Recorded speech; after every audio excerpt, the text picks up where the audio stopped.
A serious diplomatic dispute is unfolding, and it's raising questions about how global decisions are really made.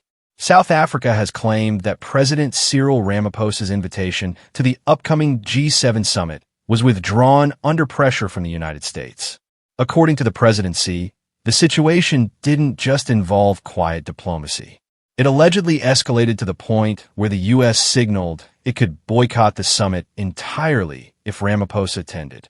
That's a major claim, because if true, it suggests that participation in one of the world's most important global meetings could be influenced not just by policy, but by pressure.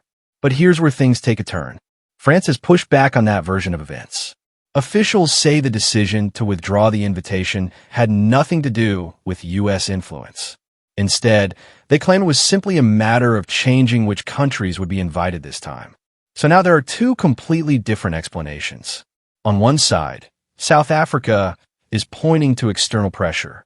On the other, France is denying that pressure played any role. And that raises a bigger question. Why would the United States be concerned about Ramaphosa attending in the first place? To understand that, you have to look at the broader relationship between the two countries.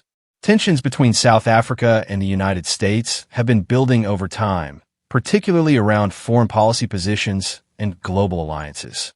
And in recent months, those differences have become more visible. That context makes this situation more than just a scheduling decision. It turns it into something potentially political. Because if invitations to global summits can be influenced behind the scenes, it changes how those platforms are viewed. It raises questions about fairness, about influence, and about who really gets a seat at the table. At the same time, there's no official confirmation from the United States that any boycott threat was made. And France's denial adds another layer of uncertainty. So what we're left with is a situation where the facts are being interpreted in very different ways. And that's exactly what makes this story important. Because it's not just about one invitation. It's about how global power works and what happens when those dynamics become visible. For now, the truth likely sits somewhere between these competing claims. But one thing is clear. This situation has exposed a level of tension that can no longer be ignored.